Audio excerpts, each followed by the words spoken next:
Good morning friends. आज पढ़ेंगे x ray introduction के बारे में। Definition, function, history, classification, advantage and limitation. Okay, then start. Okay, let's start. X ray introduction and use. सबसे पहले history पढ़ेंगे कि एक्सरे की हिस्ट्री पढ़ते हैं। X ray were the discover by the William Conrad rotation on 8 November 1895।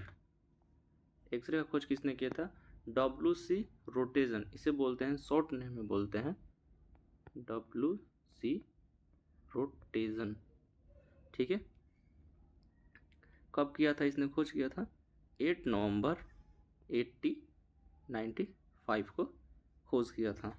ये कहाँ के रहने वाले थे? ये जर्मन फिजिस्ट थे, ये जर्मन के वैज्ञानिक थे। Well experiment with cathode rays he noticed a strange light glowing on nearby screen.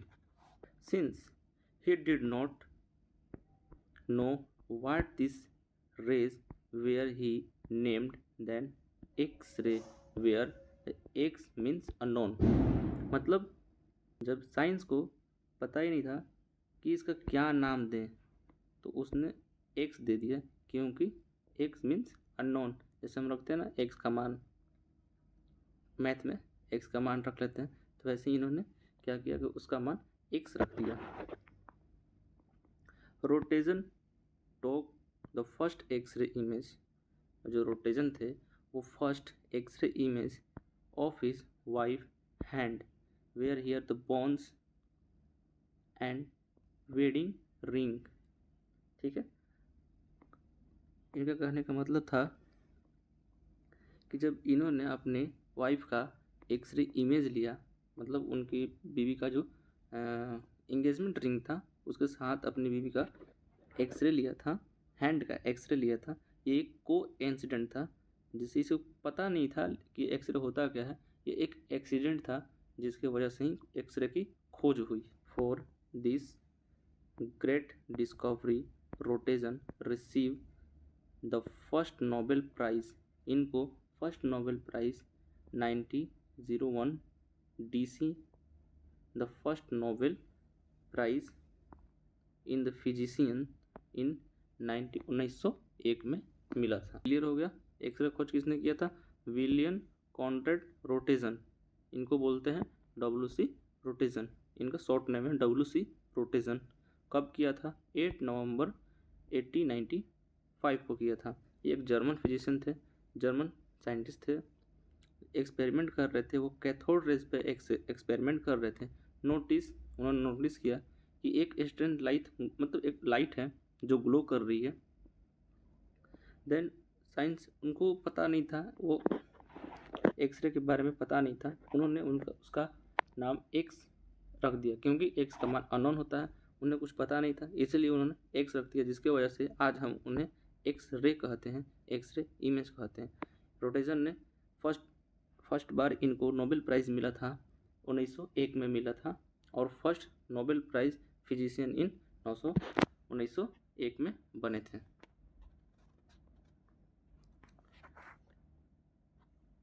अब हम एक्सरे का डिफिनेशन पढ़ेंगे। एक्सरे का डिफिनेशन क्या होता है? X ray are a type of light electromagnetic wave that we cannot see with your eyes, but they can passes through the body. इसका कहने का मतलब है एक्सरे इलेक्ट्रोमैग्नेटिक वेव होती हैं जो हम अपनी आंखों से देख नहीं सकते हैं, पर वो बॉडी के आर पार करके बोन्स का इमेज क्रिएट कर देती हैं। अब पढ़ेंगे यूज़ ऑफ एक्सरे। एक्सरे का यूज़ क्या है? सबसे मेनली चीज़ है कि एक्सरे का यूज़ कहाँ है, कहाँ हम लोग यूज़ करते हैं? Detecting fracture in bones, checking chest condition क्या चेक करेंगे? Pneumonia, tuberculosis,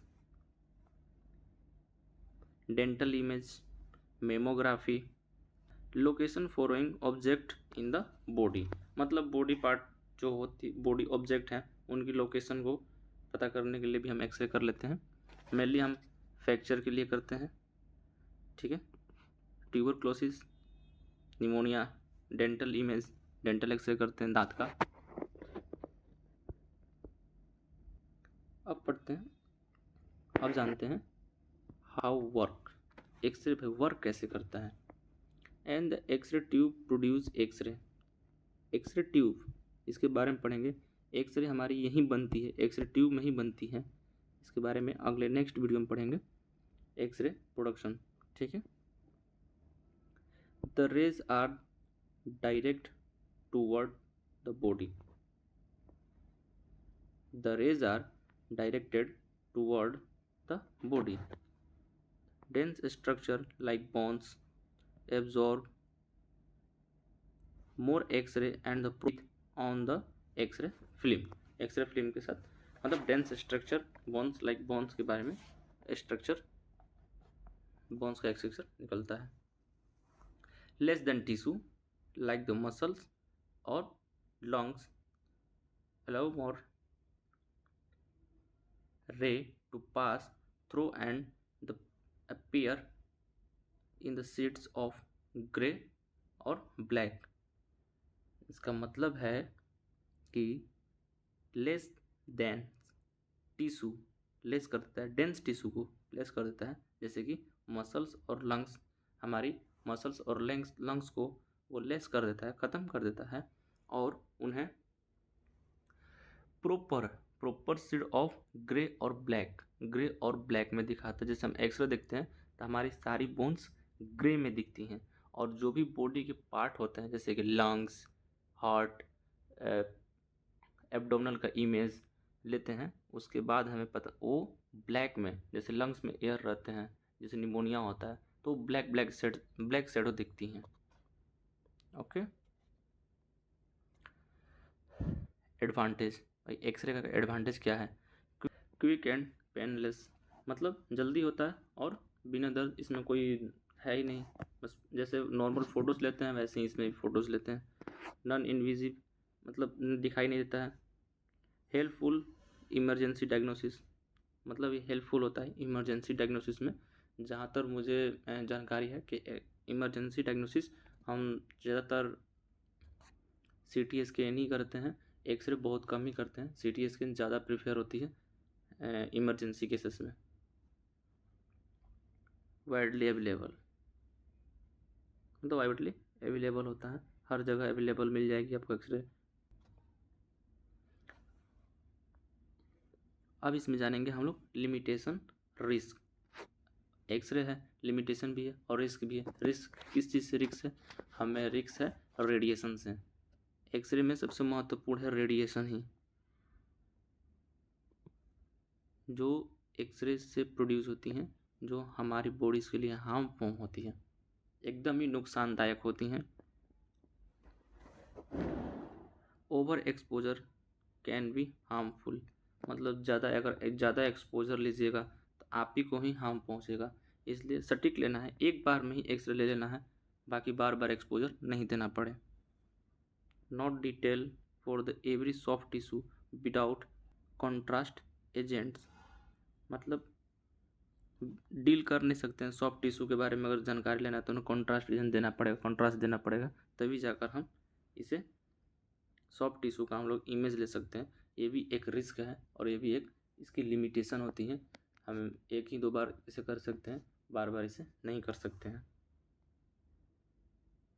pregnant human, most important होता है pregnant human must avoid unnecessary X ray exposure. कभी कभी हमारी क्राइटेरिया और लिमिटेशन ख़त्म, हम लोग उस दायरे से बाहर निकलना पड़ता है, क्योंकि हमें पेशेंट की हेल्प भी करनी होती है, हमें उनका ट्रीटमेंट भी करना पड़ता है, जिसकी वजह से हमें कभी कभी रिस्क लेना पड़ता है। जैसे अननेसेसरी रिस्क, ज़्यादा एक बार में ही एक्सपोजर कर देंगे, एक बार में ही हम एक्सरे दे देंगे, तो हमें ज़्यादा बार बार एक्सपोजर देने की ज़रूरत नहीं पड़ेगी। प्रेग्नेंट ह्यूमन को हमेशा अवॉइड किया जाता है और इसे एक्स्ट्रा कवर किया जाता है, ताकि बच्चे पे एक्सरे की रेडिएशन या एक्सरे थोड़ा सा भी ना पड़े। तो ज़्यादा रिक्सी अगर कोई होगा तो ये यही होगा, प्रेग्नेंट ह्यूमन सबसे ज़्यादा रिक्सी और सबसे ज़्यादा जहाँ तक डॉक्टर हमेशा प्रेफर करते हैं कि प्रेग्नेंट वुमेन का एक्सरे ना हो पाए। अगर उनको ज़्यादा एक्सपीरियंस और ज़्यादा नॉलेज रहती है तो एक्सरे करने की ज़रूरत पड़ती ही नहीं। जैसे ऑर्थोपेडिक जो सर्जन होते हैं उनको ज़्यादातर ज़रूरत ही नहीं पड़ती है कि एक्सरे करने की उतनी ज़रूरत पड़े। अगर उन्हें पड़े भी तो बहुत ही केयरफुल वो प्रोसीजर कराते हैं ताकि बेबी बोन है उनको चोट ना पहुँचे, उनको रेडिएशन से बचाया जा सके। Okay, thank you. अगर आपको वीडियो अच्छा लगा हो तो आप ज़रूर चैनल को सब्सक्राइब करिएगा, बेल आइकन को भी दबाइएगा और हमें सपोर्ट भी दीजिएगा। अगर आपको कहीं भी कुछ गलती भी हो तो हमें ज़रूर कमेंट करिएगा, हम इसका आगे से ध्यान रखेंगे। Okay, thank you.